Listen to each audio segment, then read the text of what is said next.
The UN has given us this great honor to serve as peacekeepers. And we are proud to accept.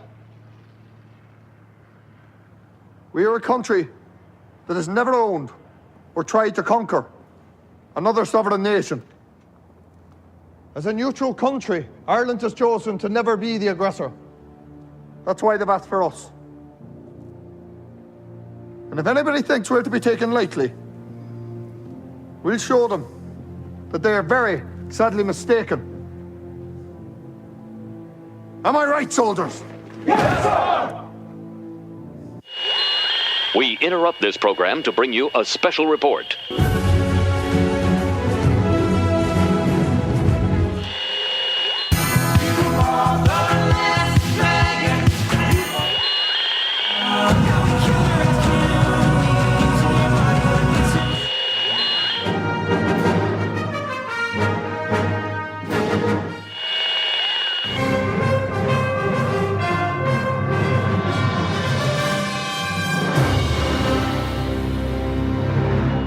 This is Cheapseat Reviews.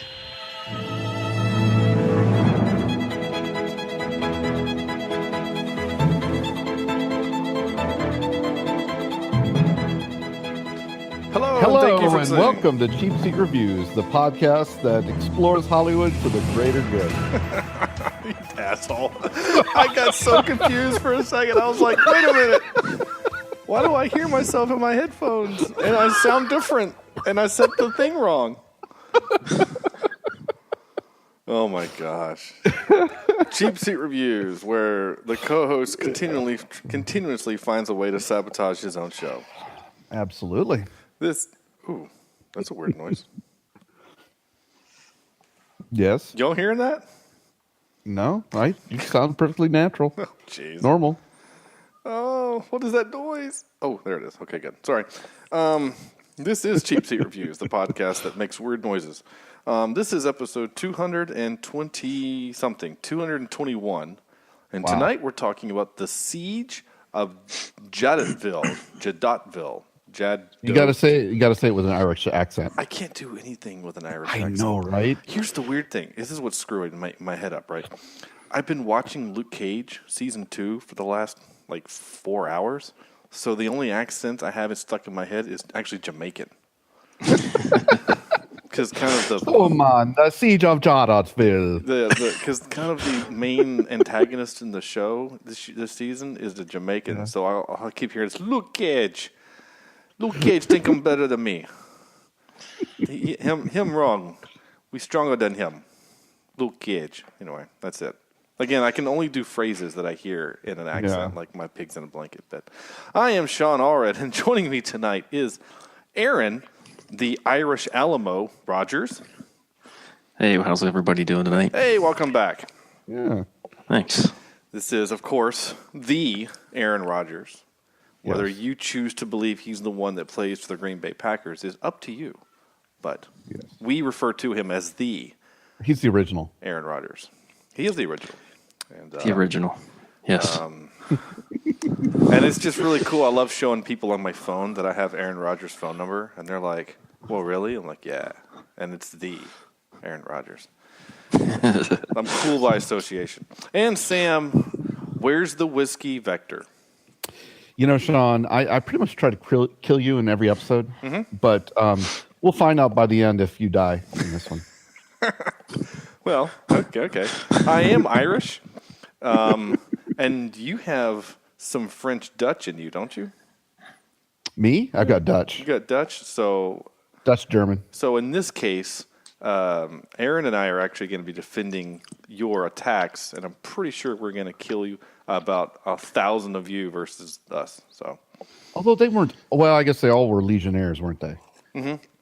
Yeah. Some of them were Dutch. Yeah. French and Belgian, right? I was about to say Belgium. Yeah. Oh, it was the Belgians? Damn. Oh well. Never mind. Yeah. You're fine. Sorry. No, it's fine. You're good.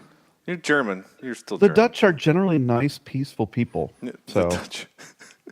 And Germans, we keep to our own. We just kind of sit around and make beer and make everybody happy. Yeah. So If you're a mercenary, I guess if the price is right, whatever. Right. and So this movie, Okay, Siege of yes. Jadotville, it's a movie, and I guess I will do the read for it. oh, that's right. Andrew's in here. Yeah, we don't have an Andrew tonight. He had a family thing actually pop up kind of last minute, so we're thinking of him. But this is so. Should I do it in my best Andrew, or should I just read it? Just read it. No, okay. Just do it in your best Sean Allred Irish voice. I don't have an Irish accent again. That's going to make it even better. I don't even know how to pretend to do one. That's the problem. Again, because I've been listening to Jamaican for the last 4 hours. I don't even know. He's going to start doing it in Jamaican. Yeah, man. Yeah, I don't think I could do that either. I wish I had that ability. If Andrew were here, he could really do it. I really wish he was. Oh, yeah. Even if I wish he had, had 5 minutes to record. But I understand he's got family stuff happening. But Right. Irish Commandant Pat Quinlan leads a standoff with troops against French and Belgian mercenaries. Why is mercenaries capitalized? That's not a proper They noun. capitalized it? Really? Yeah, it's not a proper noun, anyway. Oh, I mean, it's not like all caps. It's Just capitalized, but it's still like French and Belgian. Belgian and French, those are proper nouns. They're names. But a mercenary is not a name. It's a title. It's like saying he was a janitor, but they capitalized janitor. Anyway, mercenaries in the Congo during the early 1960s. So that's as broad as you can get. And I remember when we read that last week, I had no idea what this is about. And frankly, I had to do some extra research on this movie to even understand the conflict, because I honestly had never even heard of it, which isn't that unfair, I think, because there's so many small conflicts that happen around the world constantly, not even just in Africa, but in... But they played this one up pretty big, where, World War III is dependent on these Irish defending the outpost. But everything during the 60s was World War III. We almost had World War III because of Cuba, and we almost had World War III because of this, and then the Bridge of Spies almost had World War III, and World War III was almost because of the other Tom Hanks movie where they were sending guns into Afghanistan. Forrest Gump. No, Charlie Wilson's War. Oh, okay. Like every movie that deals with the Russians during the Cold War in the 60s and 70s almost starts World War III, so. Forrest Gump. I'm just impressed he got a Tom Hanks movie. I'm surprised he didn't go with, like, Captain Phillips or something. Or the Vietnam is Forrest Gump. Yeah. Or the Terminal, Yeah. I can see why somebody would think, though, that this could have potentially started World War III because the UN, general, Yeah, kind of died. Golly, yeah. Well, and I was reading in the trivia, the movie kind of plays it that the Congolese shot him down, and in real life, there's no evidence of There's no evidence of that. It was just a death, and the death happened two or 3 days after the surrender. Gotcha.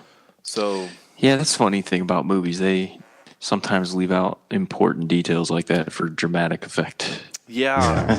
we did the podcast. We did 13 hours, the Benghazi thing, and yeah, I like that movie. We really liked it too, because Sam and I were both kind of forced to do extra research about the movie. It's so heavily politicized. It is, and it was hard to find unbiased accounts of what physically happened. Yep. Right. Basically, we had to go to the BBC to find kind of unbiased accounts of what happened. And if you're out there saying, well, the BBC's biased, then there's nothing I can say to you. But the movie's pretty close to what actually happened. And the movie doesn't politicize anything. It's literally the story of the soldiers. Right. And John Krasinski with a beard being awesome. So, is it bad though? I find him more of a soldier in that than I am with him in Jack Ryan. He's not a soldier. he it's is an analyst in Jack Ryan. I know, but it feels really weird to have him running around with a gun. But he's supposed to be a nerd. That's the whole Jack trope. Ryan. The Jack Ryan trope. He's fish out of Awesome. water. He's awesome in that. I liked both of them. No, don't get me wrong. I am liking both of these. I was so Jack surprised Ryan. actually when I saw him in 13 Hours the first time. I never could have pictured him being in an action movie. I don't know how we started talking about him, by the way, but yeah, This is how it goes. he's awesome. So No, yeah, tangents on this podcast are numerous and encouraged. Rumors. it's military related. That's why. There you go. Well, yes. Rumors were that he was. They were thinking he was in the casting for Superman. Really Yep. interesting. He was also second place to Captain America. Really, for Chris Evans? Yep. I think Chris Evans is. I don't think I could see anyone else but Chris Evans. Well, you say that now, but at the time we didn't have Chris Evans, so I don't know. You know, it's one of those where No, I understand what you're saying, but I don't think Krasinski could physically get that big. I don't know, dude. I mean, the biggest that we've probably ever seen him physically is when he did Leatherheads, and even then, he wasn't that big. Like Check. Well, he gets down naked in Jack Ryan, and he's big. Okay. I think he could beef up. Yeah, I for think so. something like that. I don't know. Chris Evans is a big man. Anyway, I like Chris Evans. That's not the point. Yeah. Oh no, I totally agree with you. I still think Chris Evans casting is perfect, and Yeah. and of course it's hard for us to say no. We've only had two Don't know any casting different. changes in the Yeah. MCU. You know, when we talked about this a few weeks ago when we did the Iron Man episode with Rhodey and the Hulk, and we both everyone agreed that the new casting choices were better than the original. So Yeah. I don't know, but I do like Krasinski and things. Anyway, he's not in this movie though. No. So who do we have in this movie? Well, a bunch of dudes you've never heard of. Yeah, you kind of recognize a bunch of them. I know there's one Game of Thrones, Bolton, the head of the Bolton family from Game of Thrones is in this movie. I don't know who that is.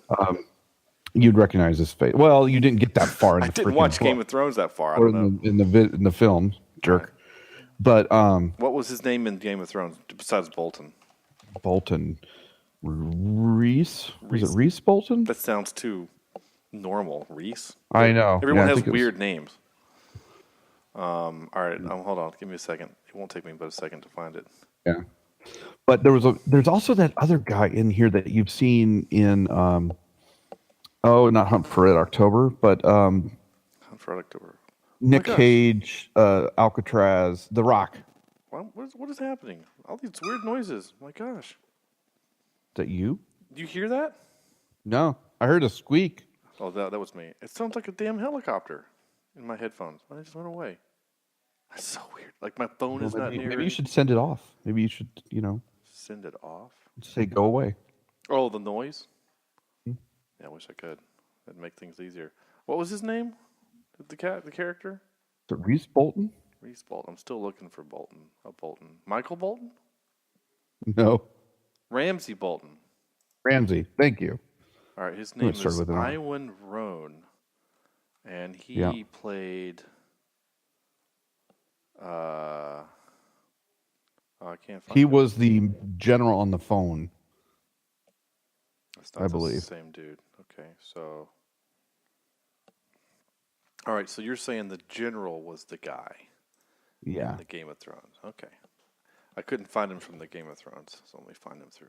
But then the guy from The Rock was definitely, I recognized him The guy from The Rock. on there. I I don't can't know. remember his.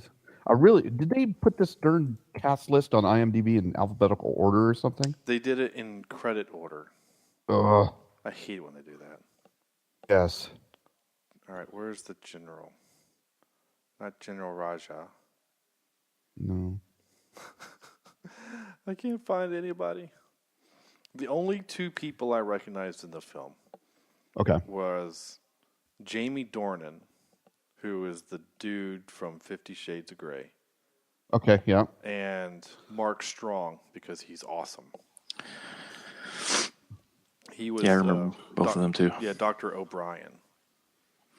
You would know him, Sam, from he's the bad guy in Stardust, the bad guy in Sherlock Holmes, the bad guy in everything. The only movie I've never seen him a bad guy in, haven't seen him a bad guy, is Kingsman. I remember the David Morse is the guy I'm thinking of. The actor? He's in, the actor David Morse. He's in The Green Mile as one of the police officers. He's in Contact. He's the shape of her father, or whatever. When Contact? she finally gets to wherever the alien is. Yeah, and he's not in this movie. Yeah, he is. Where? He is somewhere in this movie. The guy that plays the father from Contact is not in this movie. I swear he's in this movie. I'll bet you $1,000. He's not in this movie. And who is that? It must be his son or something. It looks exactly like him. Must be his son. I don't know. Maybe. That kind of. If it was in order, I could tell. Let's see. Well, anyway, this is going to make for a fun podcast. Sam does casting is always a fun time. The other guy I recognize is that Jason O'Mara. And did you say his name, Opie? I didn't hear I you. did not. I said Opie. Sean. That's okay. People have heard me. It happens. He's in Band of Brothers and Agents of S.H.I.E.L.D. episode or here and there. And I think he was on that Terra Nova. I never really watched that. But Band of Brothers is where I recognize him from. Oh, yeah. That's where I knew him from. That's I knew what I it is, recognized him. I saw him. He's the sergeant. He's the NCO. Yeah. And I'm right. like, Yeah. I know him from somewhere. That's right. He's the I think that's the guy I was thinking of. Yeah, it's not the same guy, but that's okay. He's a tall dude, and they both are white, so I get it. And I've seen, I don't know where I've seen, but the blonde Belgian lady that he runs into the store and then uses her phone. I've seen her in other things. She is possibly the worst actress in this movie. Yeah, she's not. Or the worst actor in this movie. Good, yeah. Oh my gosh.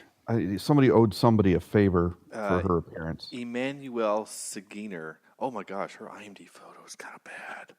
She looks hungover. Yeah. I don't want to I was looking at it too. I don't want to be mean, but seriously, she looks kind of hungover. Like, tell your publicist to not do that. Mostly she does French stuff. Looks like somebody took a picture of her with a cell phone and uploaded it. Yeah, but I mean, like her publicist is in charge of her IMDb page. Like, that's what their job is. And so she's like, yeah, that's her publicist took a picture with a cell phone and uploaded it. I mean, like, and you can kind of tell when people care about their IMDb photo. Like, right. Like Mark Strong's photo, he looks just so badass. Like, he just looks. He really does. I just popped that thing up. Yeah, he looks great, and he's in a bunch of stuff. Oh, he's in Shazam. He's in the new Shazam movie. Oh my gosh. And Kingsman, yeah, he's great in Kingsman. Honestly, in Kingsman, I thought he was going to betray everybody because of who they cast. As soon as I saw him, I'm like, oh, he's going to be a bad guy. And when he doesn't betray anyone, I'm like, oh, okay. For once, you're a good guy. I guess he was probably enjoying that, even though he was kind of an asshole in that movie. Anyway, so the director, Richie Smith with a Y, he's mostly directed music videos, and specifically U2. So he's an Irish dude. Okay. So it kind of makes sense. I bet you that's why they grabbed him. Yeah. They wanted this to be an Irish affair. Right, and I get that's pretty good, and I get why. But yeah, he just does YouTube and Verve videos. This is his only film. What is the Verve video? Verve, VERVE. Yeah, this is his only film he's ever done. This is the only movie. So as a rookie director, I would actually say he did pretty good. I thought he did well. There were some troubling, not jump shots, but just shots that didn't line up real well at times.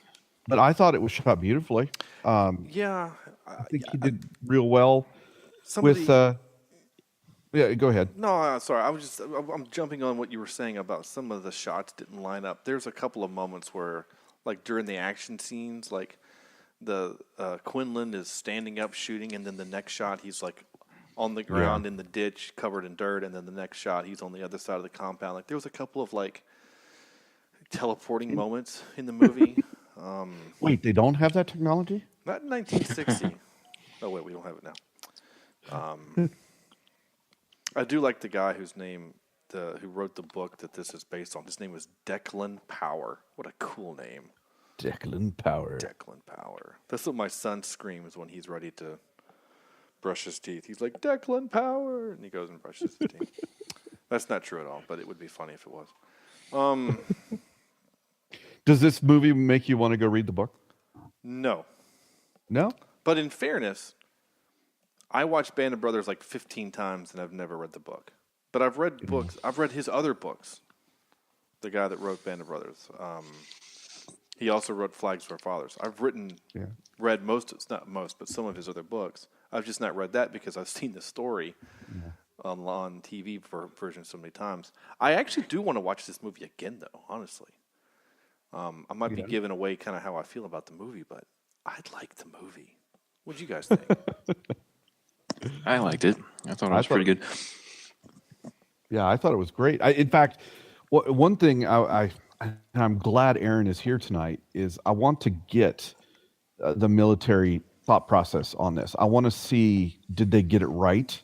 You know, obviously it's Irish versus American versus mercenaries and Dutch or not Dutch, but French legionnaires. And but Belgians, yeah. the whole time because this is my second time viewing, I started thinking about, is this how you would defend such a crappy little place? Because this place is not a real, I don't know. It doesn't seem like it would be very safe. And Aaron, before you jump in with a very different point of view, you were the only person we've ever had on this show that has actually served in the military. The closest that any of us have come is video games. I have played marches in band. We were in marching marches. band. Yeah, Yes, yeah. We played military marches. That's actually I think worse than like I was gonna make the joke like I played paintball, but so anyway, but to your point, Sam, and I think to the point of we've mentioned earlier about the director taking some liberties with the facts. The facts is that town, that compound that they were in was actually better fortified than what the movie showed. Okay. There were more actual physical walls. And that makes more sense when you get to the final title line of the movie where, spoiler, not a single Irishman dies. Not a single one died. Which is crazy when you watch this movie and the amount of lead going through the air. Right. That's just insane to me. Yeah. Like the fact that hardly any of them even took any hits. Like there were barely any casualties at all as far as the Irishman went. It was just kind of astounding to me. Yeah. Well, and that was, I mean, especially the way the movie portrayed the compound itself, because it was like It was wide open. World War I trench digging going on. You know what I mean? Like, yeah, you have some foxholes and stuff like that in World War II. Obviously, you see that kind of portrayed in Band of Brothers if you've watched that. But I mean, I think it's the way that they build up compounds nowadays is probably a lot different. You have the forward operating bases; they're a lot more fortified than what they showed us in that, for sure.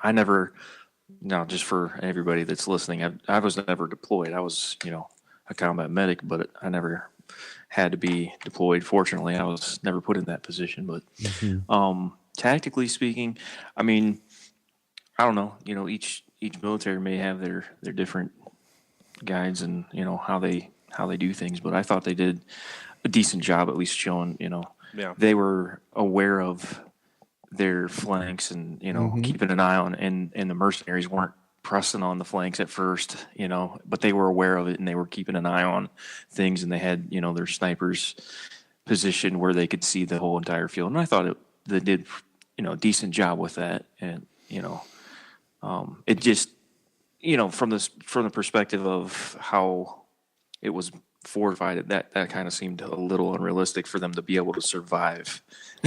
Well, with how and open with it the all was. mortars and It's just crazy to me that. Right. Well, And one of my biggest pet peeves is the firing from the hip kind of SMG. Yeah. That's totally, we call it in video games. You call it, it's the spray and pray. Yeah. It's totally Yeah, it's not unrealistic. You're not, and especially because it's the guy doing it is the one that's like, pick your targets, make sure you get the kill, conserve your ammo. We only have 13,000 rounds or something like that. So it's like, okay, come on now. Yeah, this isn't an 80s film, so I'm kind of surprised to see that. That's actually in the trivia too, where they're basically saying, "Yeah, that's not a thing." Especially I've with been, that, that I think I've been playing Battlefield 1 a lot, or too much, because the whole time in the movie I was like, oh, there's assault. Okay, there's the sniper. Yeah. There's the support. All right, support. Get those mortars going. Drop some ammo. Drop some ammo. Drop some ammo. Right. Yeah, they needed that. Yeah, I'd say.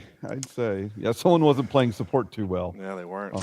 But the whole goal obviously is fire superiority, and if you can maintain that, then you have pretty good odds of succeeding and defending your objective.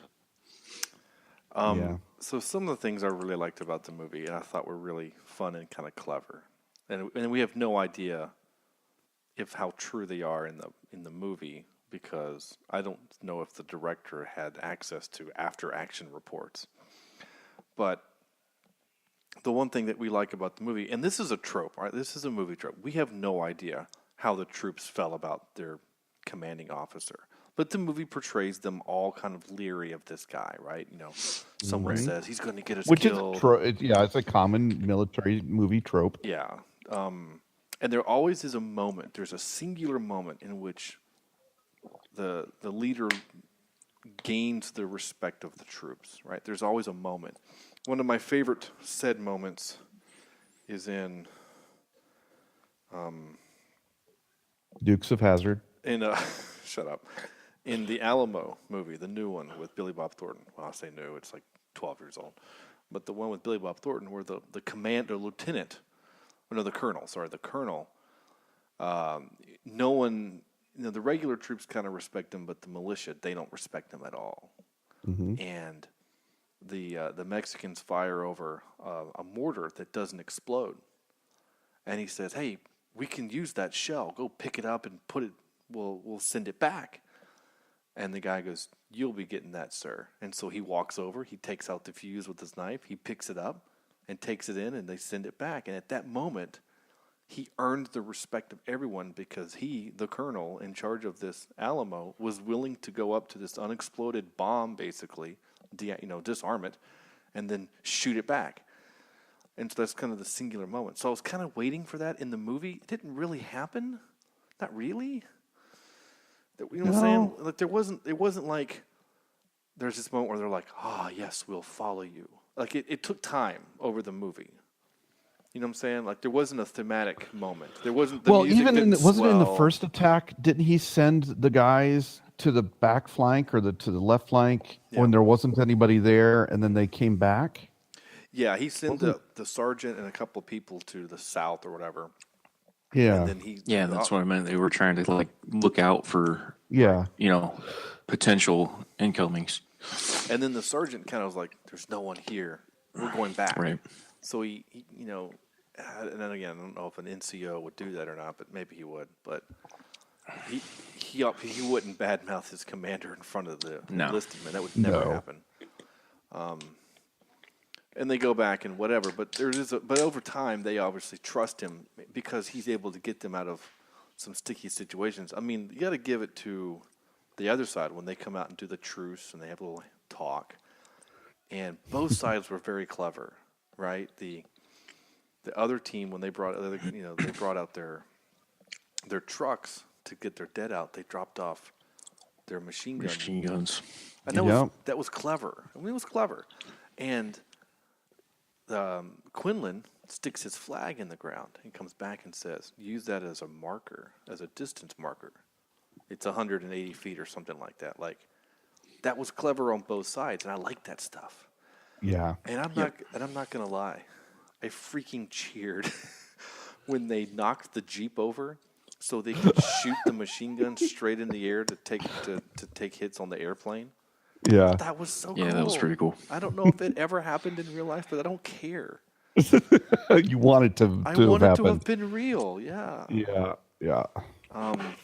I like the shell casing. The shell casing Explosion. bomb. That was so.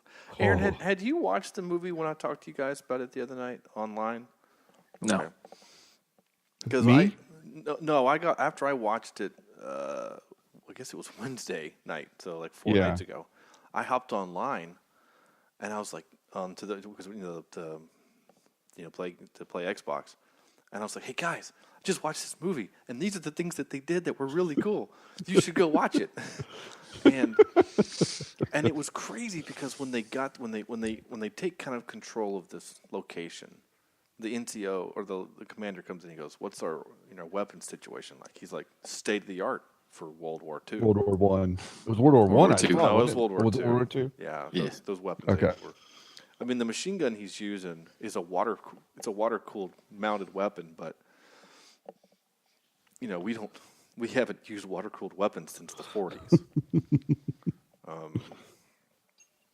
So that there was that, but I mean, and then I still think that was really interesting that the sniper, and again, Aaron, you're not a weapons expert, but how the sniper took one of his rounds out of his rifle and put it in a LMG. And Can you do fired. that? Yeah, so as long as the caliber fits. Yeah, as long as the caliber would match. So why did he? I thought he was just changing guns to a different gun. It's probably because it's a higher powered. And Verge would be a good one to tell you about that, Yeah. Sean. Yeah. He probably would know the grain and all that, the weight of the. He'd be like, yeah, it's because of this. But the bullet's the same. He used the exact same bullet. The movie shows you taking the bullet out of the sniper rifle, and putting it into the Bren. He takes the magazine off so he doesn't have any weight issues. And he uses essentially what's called iron sights. He doesn't use a scope. He just uses his eye and hits this guy in the heart at 300 meters or something. It was crazy. Yes. He's like, you got his heart? Yeah, I got it. Take it out. And I'm going to ask, I thought that guy in the white, I thought he was John Goodman the first time I saw him. I did. I could see the similarities. I'm like, is that John Goodman? No. Yeah.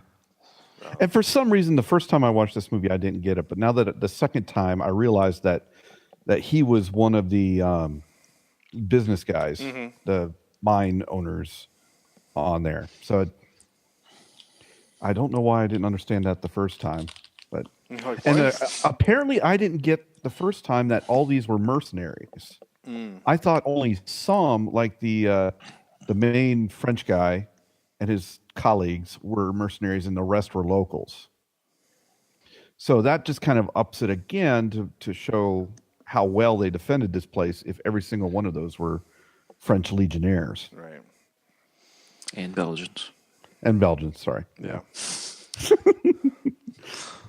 Who are never happy with the Irish there, or the UN, I guess I should say. The one other thing, kind of back to bad, first time director, is I never really got a sense that there was 150 soldiers defending this compound. It felt like there was 8. Yeah.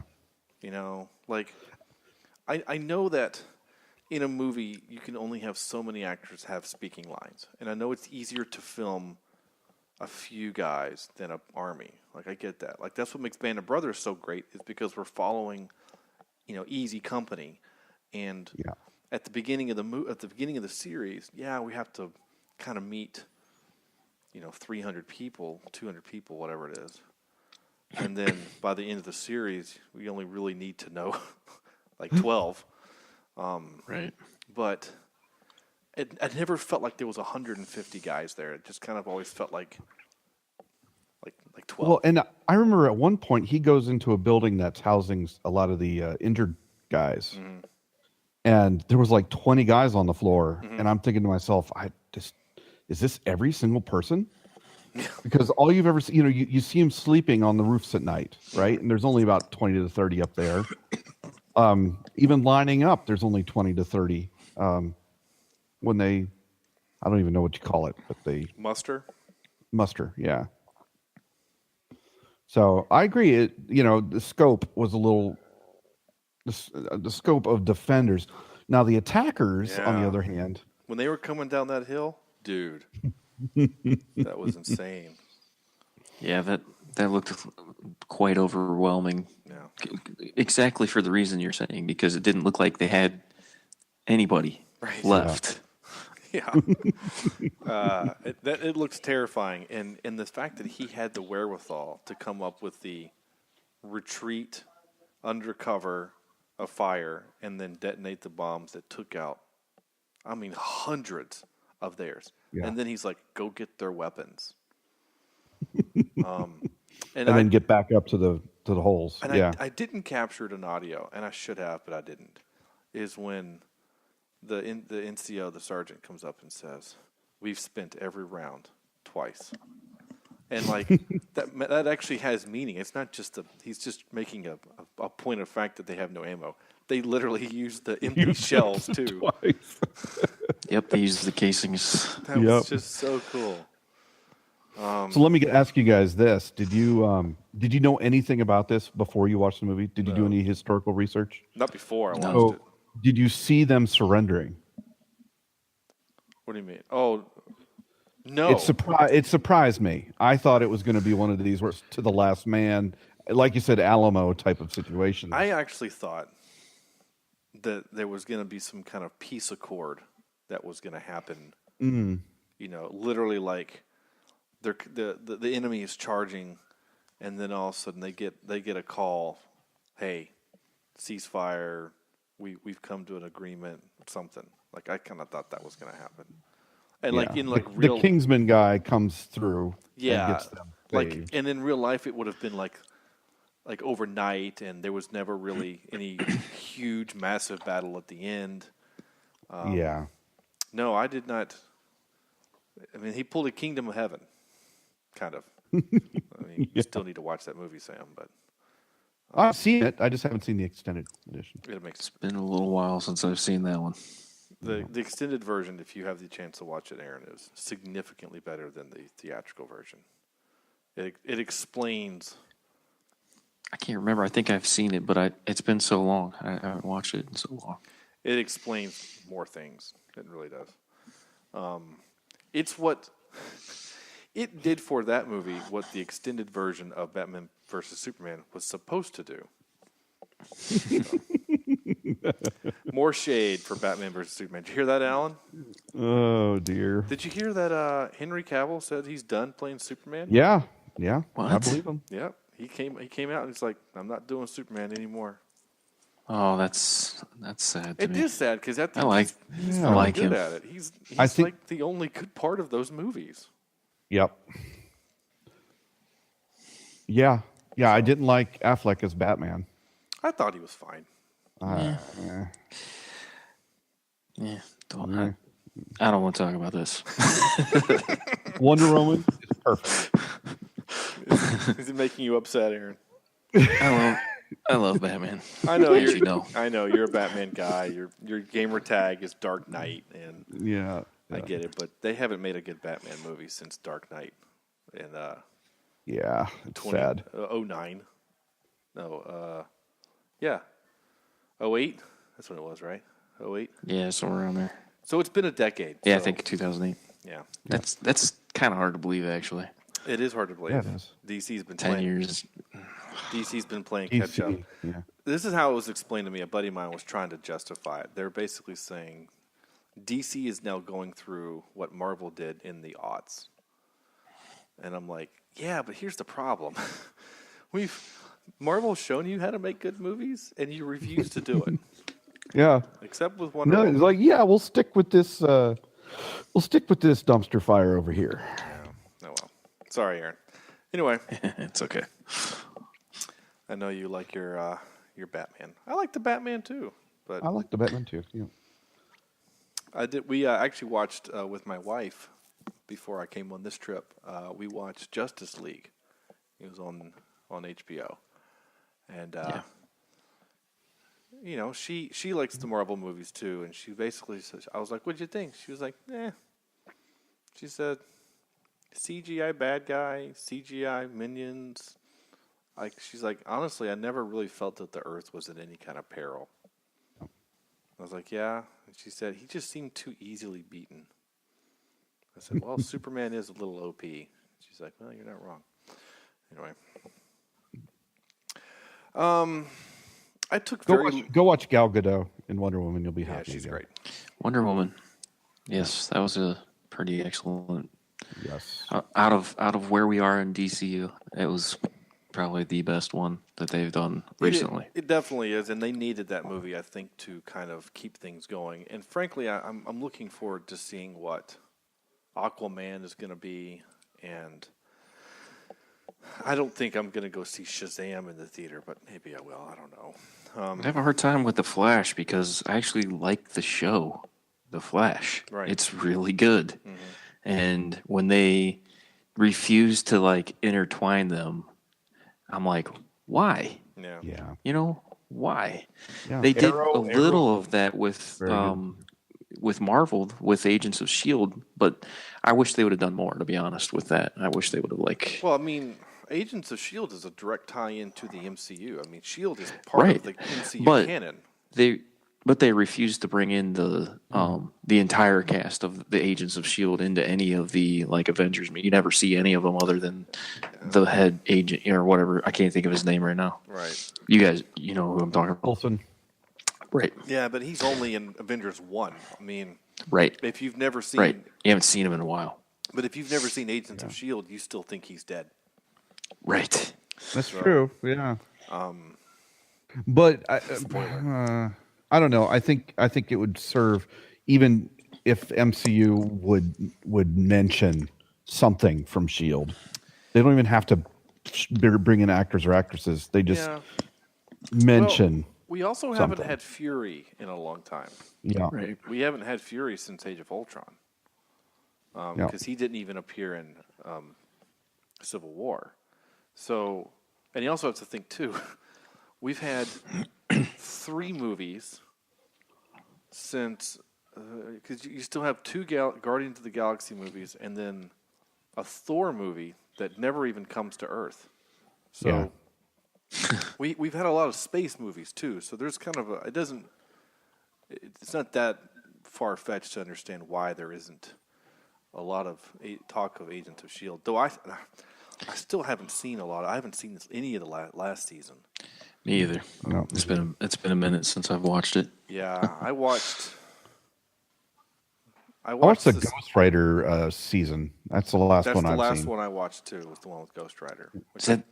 That's my problem right now with those. Is I just feel overwhelmed with how many shows they've actually released now. Well, again, I'm watching Luke Cage. They've already released Iron Fist season 2, so then I gotta watch it, and then the Daredevil ones. I have not watched those. Luke Cage, all of them. I'm like, I want to watch them, but I don't know. I got to find the time. Right, that's the thing. Well, you got to prioritize too. Like I would much rather watch Daredevil than Agents.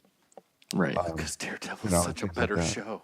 It just is. It's just a better show, and not because they can say shit and GD and things like that, and they can. This is better produced and better directed. I think it is. It's just, and it's a better story. And they just released like 4 days ago the teaser for Daredevil season 3.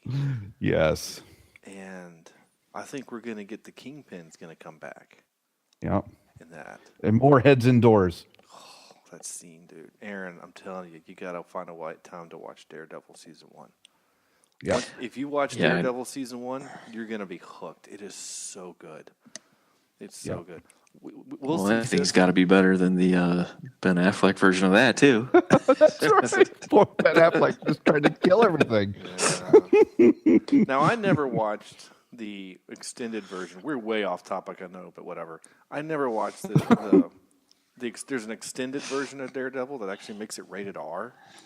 I never Yeah. saw that, Oh, but I really? heard it makes it a little bit better. But anyway, With Ben Affleck? I never heard of that either. yeah, it's the Yeah, director's I've heard cut. of it.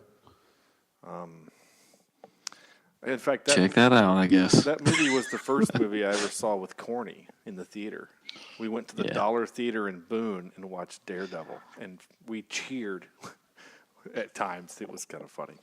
Anyway, speaking of Daredevil, the Siege of Jadotville is Yeah. daring.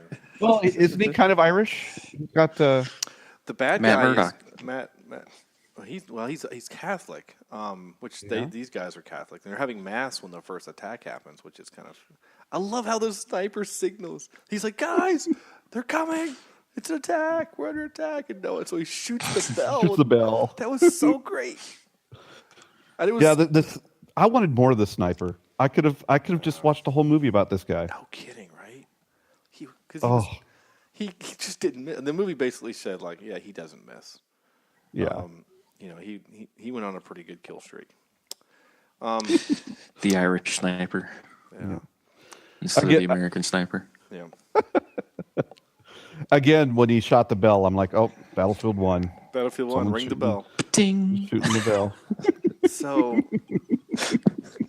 So this movie kind of follows my rule about how many notes I take. If I take a lot of notes, I don't like it. If I take few notes, I like it.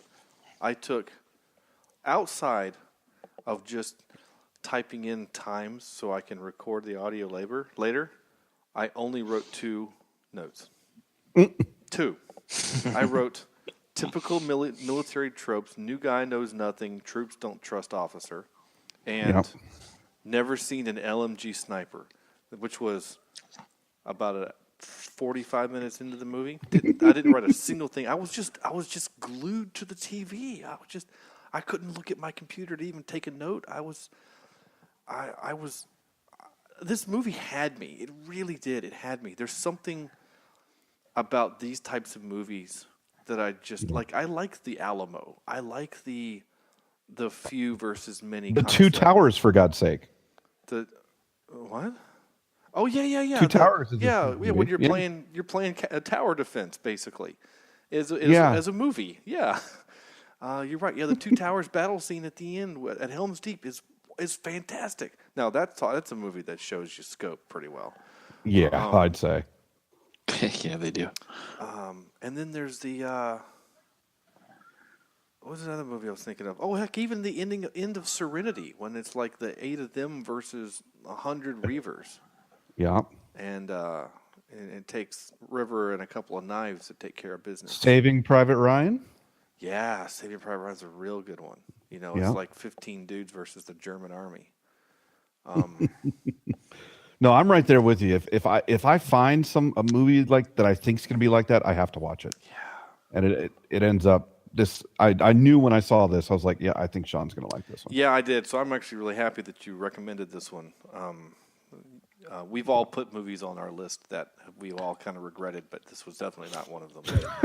Netflix needs to do a better job of marketing these things, because if you had not told me about it, I never would have known about this. Yeah, I totally agree. Yeah, Netflix just pumps out movies like crazy, and you're not wrong. Yeah. Like the only one. It's just like a sea of movies, and you're like, what is that? Right. Never heard of it. The Siege of Jadotville? What the crap is that? What does that even mean? Yeah. Like, I was completely wrong when I first thought of it. I, for some reason, thought it was like a Civil War kind of a thing.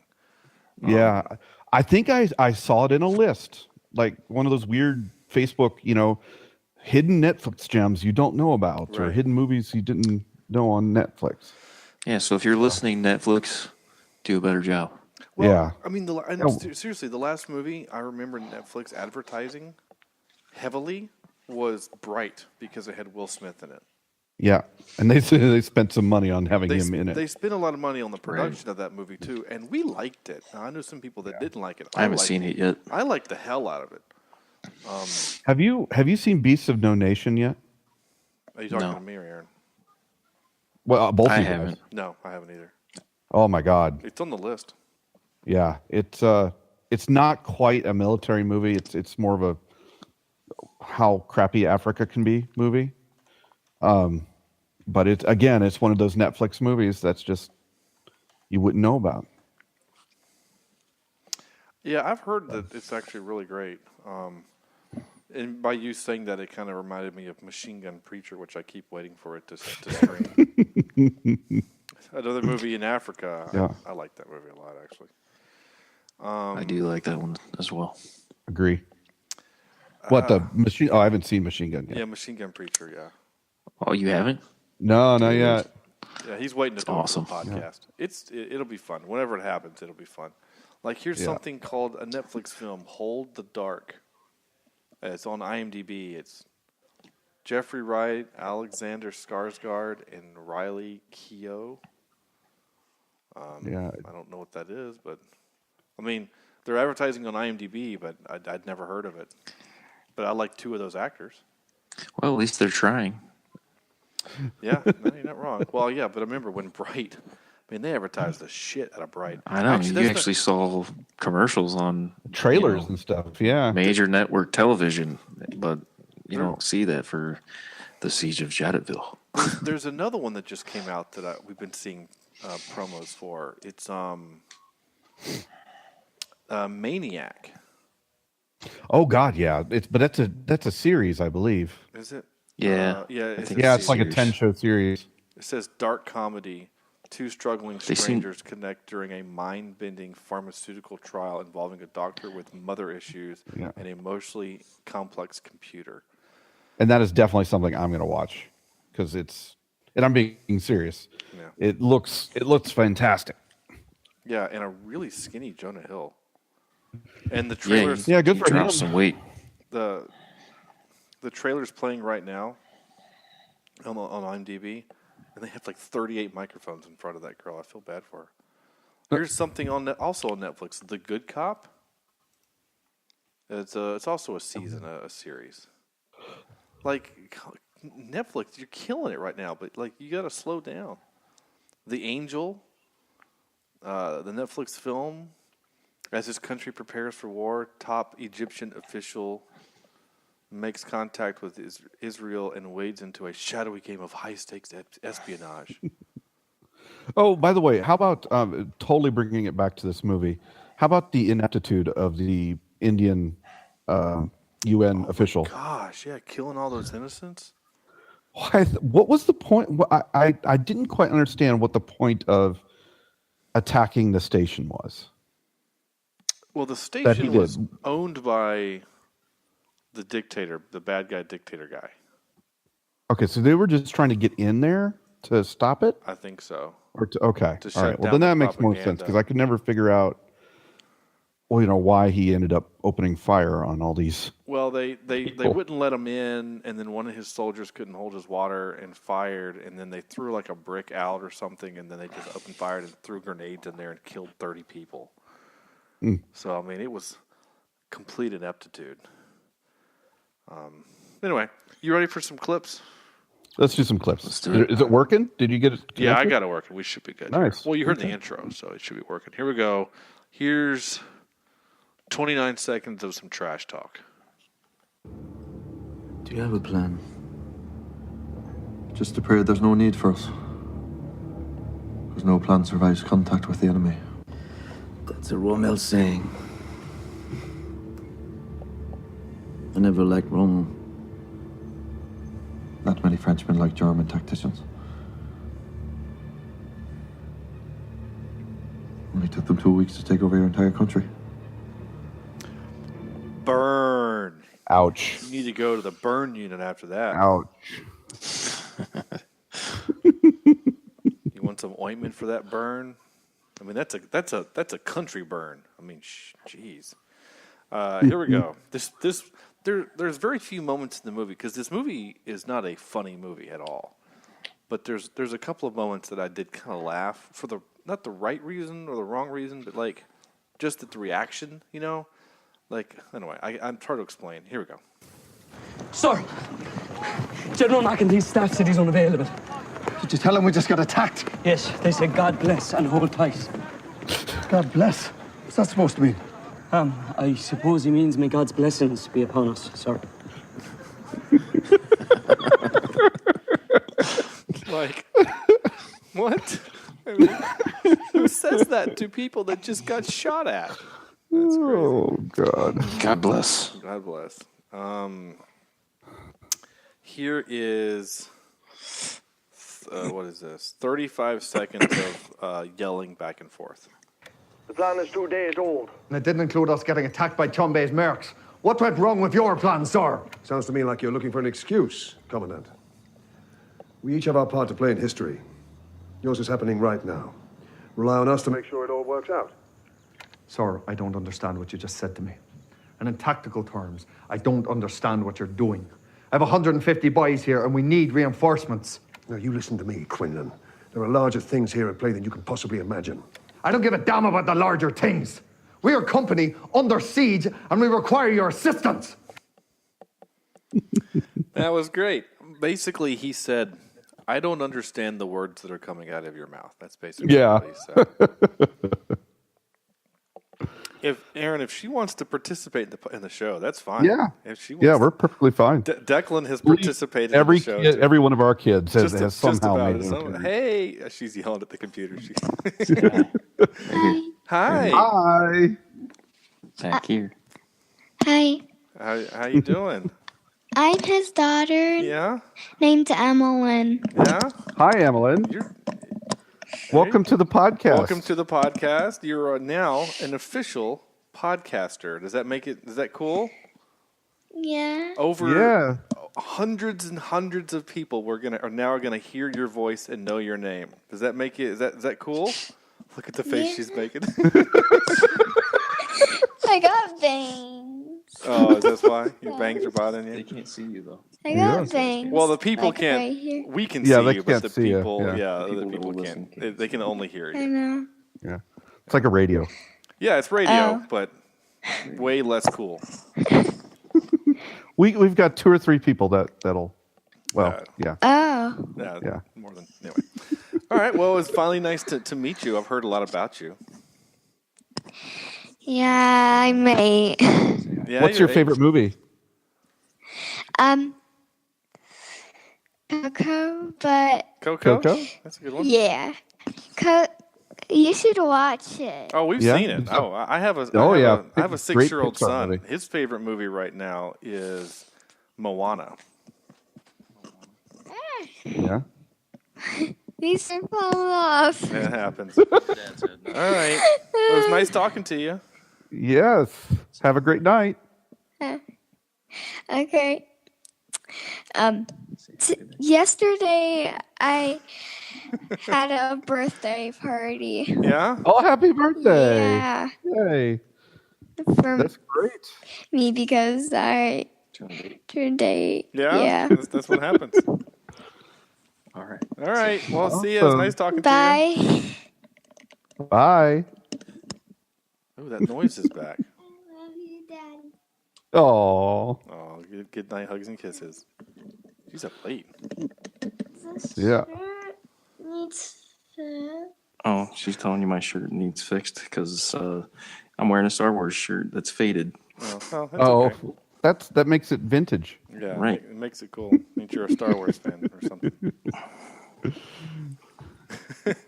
Anyway, Yes. kids are great. Okay. This was Oh, the sorry. last. This was the last clippy clip I got here. Okay. What's it like getting shot? I wouldn't recommend it. There you go. Now, Aaron might be able to tell you this. I don't know, but when I was watching the movie, and he got hit by that rifle, and he went down, and then got up, and then they took him in, and they pulled the bullet out. My first thought was, that was a really small bullet that they hit him with, and then he just keeps going about his day like nothing happened. Like nothing happened. And so I was reading in the trivia, and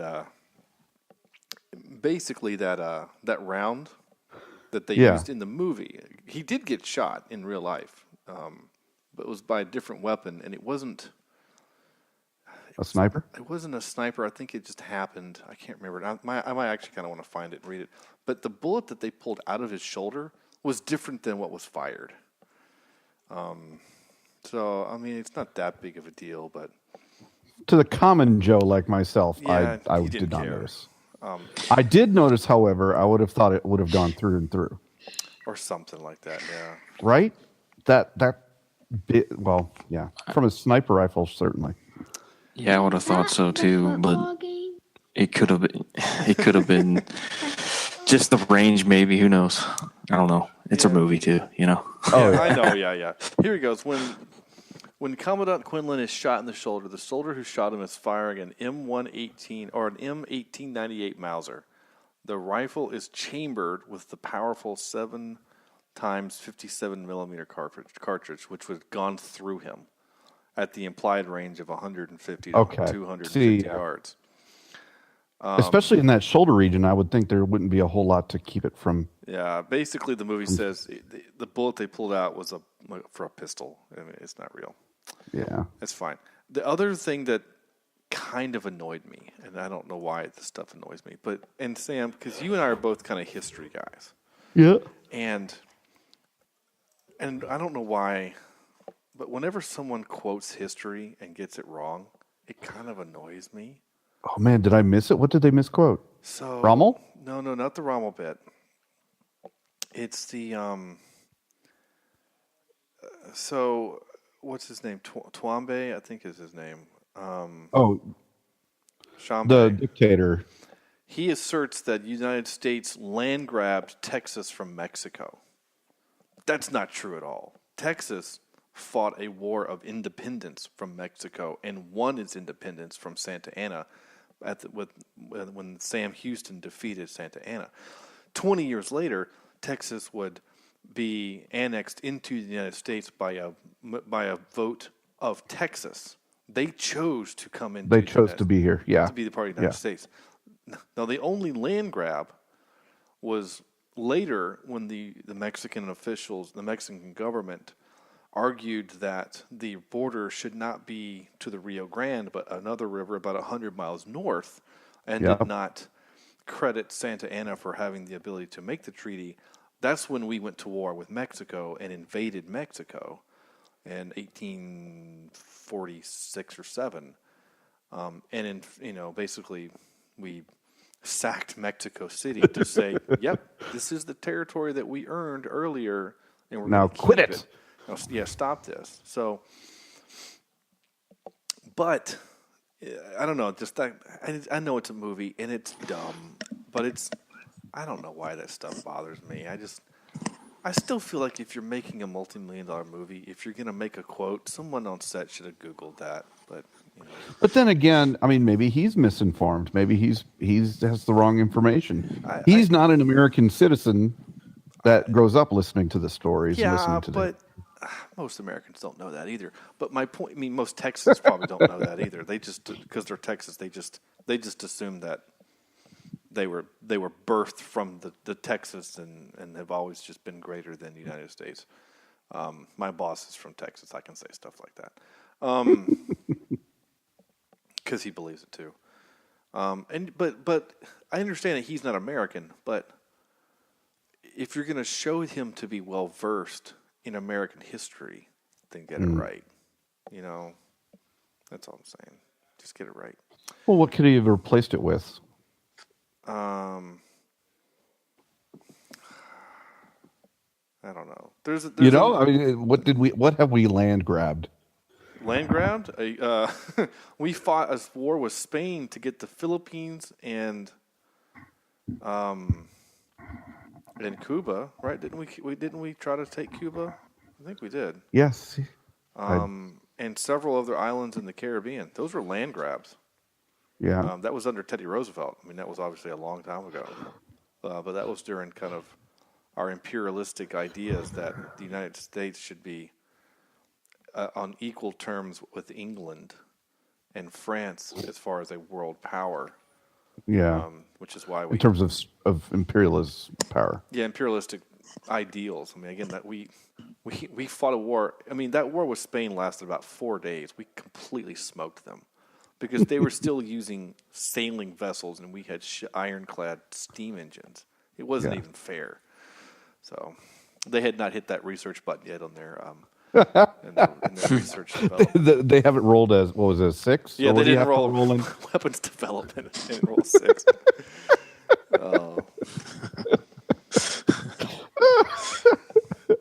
Anyway, Aaron, if I ever get to Ohio, I'm gonna not to Ohio. Whenever I get to where you live in Ohio, I'm actually gonna drive through Ohio in about 8 days.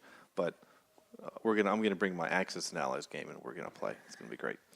Anyway, whatever you do, shake it up really hard before you actually can give it back. My box, but it's not the point. The point is that I'm ready. I basically already read all the trivia. Yes. The only trivia I haven't read that I found interesting was that I'm supposed to play. And now for some more bad news. Ready? I'm supposed to tell you that Connor Quinlan, who plays PJ in the movie, is the real-life grandson of Commandant Pat Quinlan, one of the main heroic characters in the movie. Well, that's Connor, as PJ, gets to say the line, "Quinlan doesn't know what he's doing. He's going to get us killed." That's actually kind of cool. All right, that's all the trivia I wrote. I've talked about several other bits, but there we go. Excuse me while I whip this out. So we decided, I thought about it afterwards. We could have done like siege kind of movies, like Alamo and other movies. Two Towers probably would have come up.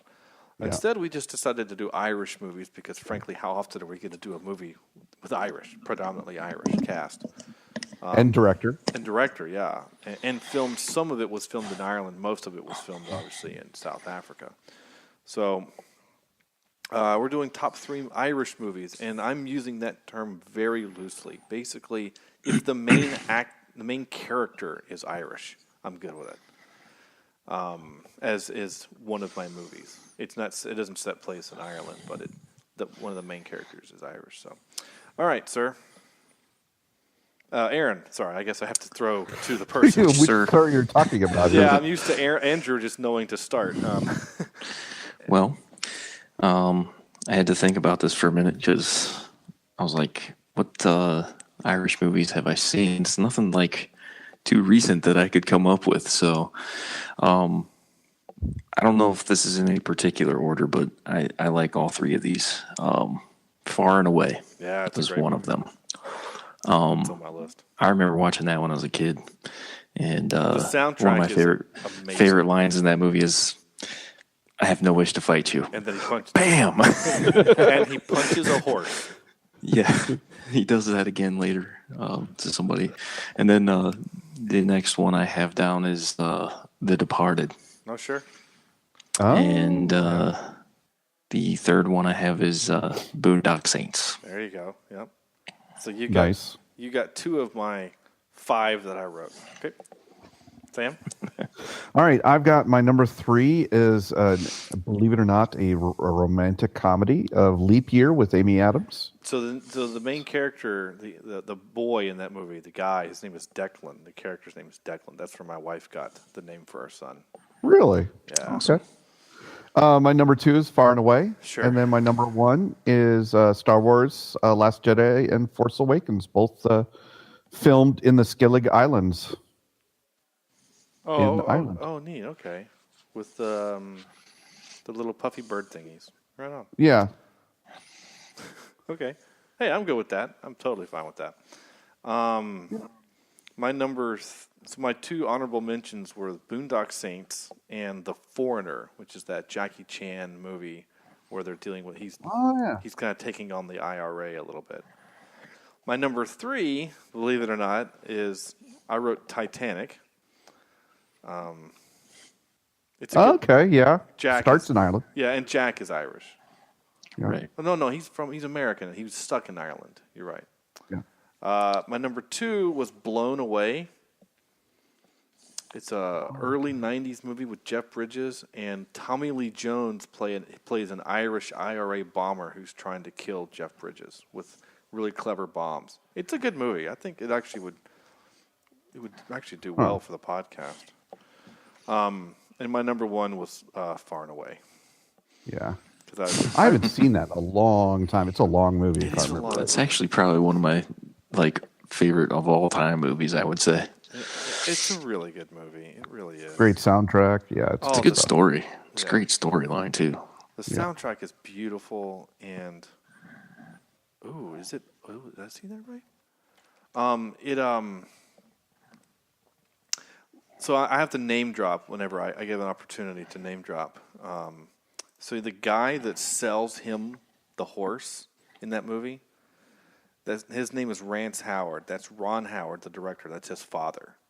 Oh, really? He's in every movie that Ron Howard directs, just like his brother, who was the chicken sweatshop owner. That's his brother. And he's always in one of his movies, too. And I've met Rance Howard, the father, on a movie that I did. So, and he was very, very nice guy. Did you run into him? I did not run into him. Oh, man, I would have heard him. I love how you always ask that question. You always do. Well, I'm curious, It's 2 for 2. You've run into a lot of people. Not a lot. So. Not a lot. Yeah. Blown Away is streaming, by the way. We'll put it on the list. I am putting it on the list. Sweet. I'm taking away nothing. I'm just going to add it to the list. Yeah. It's on. At this point, don't ever take anything away. Just because stuff changes so quickly on this. So, okay. Anyway, that's the show. This is the part of the show now where I do this. Wait, what's supposed to happen? And you tell me, gentlemen, your score of 1 or 10, or some variation between. Aaron. I give it an 8.76. Okay. 8.76. So you liked it. You really liked this movie. I did like it. It was good. Okay, right on. I'm with you. Sam. Yeah, I agree. It was a great movie. Only a few detractions, just some editing issues, and the horrible blonde actress where I swear they were just reading off of cards held off screen. But I'd watch it again, doggone it. And I did for a second time, and it was just as good. So I'm going to give it a good 8.18 out of 10. Okay. Gosh, I had no idea that we were going to like a Netflix original movie this much. I know, right? And I'm not going to go back and look at the score what I gave Bright, and I really like Bright. And we've done some other Netflix originals, and we will do so again. We have including the Adam Sandler Ridiculous Six. Ridiculous Six. God.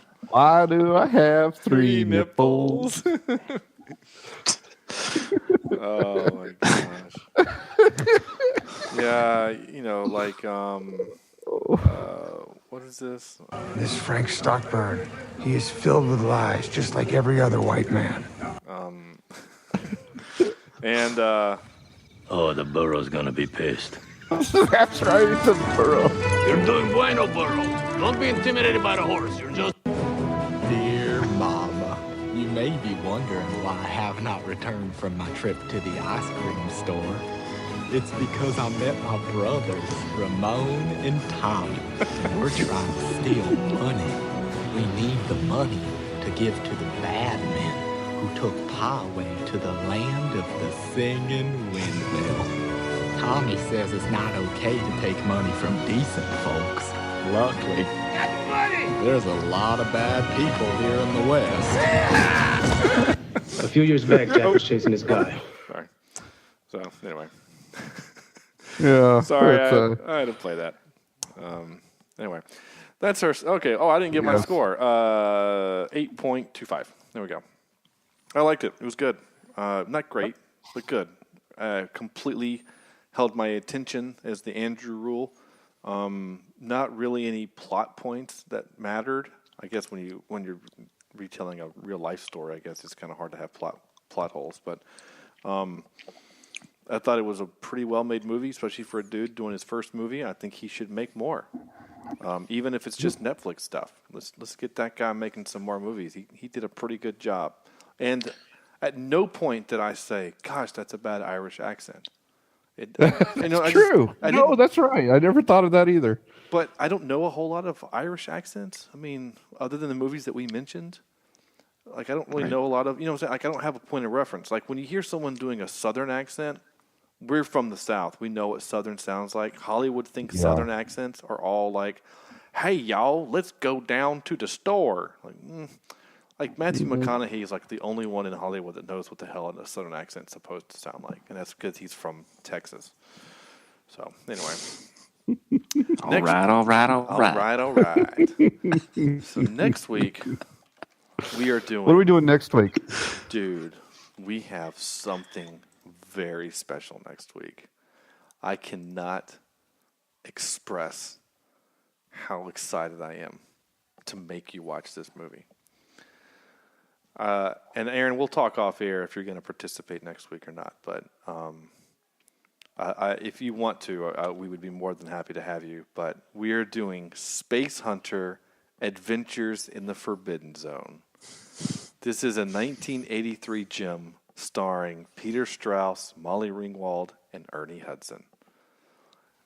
This is a weird, stupid film that's near and dear to my heart because I owned it on VHS and watched it 100 times. I could quote this movie, and my gosh, it's awful. I just can't freaking wait. I really can't. So that's what we're doing next week. Space Hunter Adventures in the Forbidden Zone. So go watch it. It's on Amazon Prime. There you go.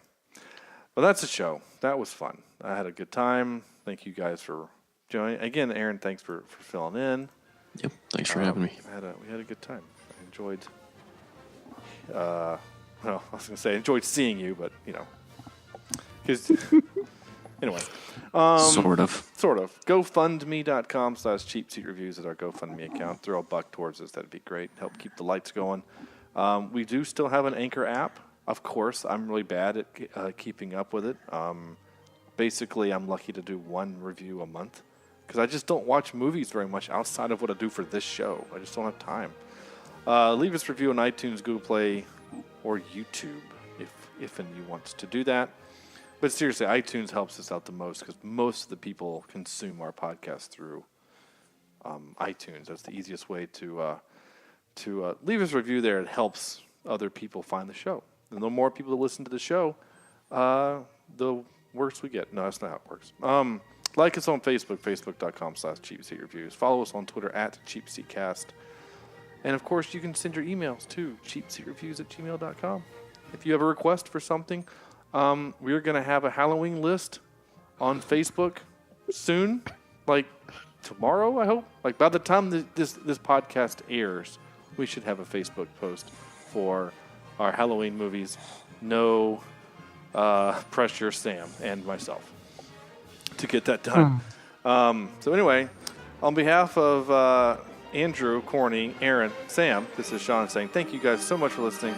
See you next time.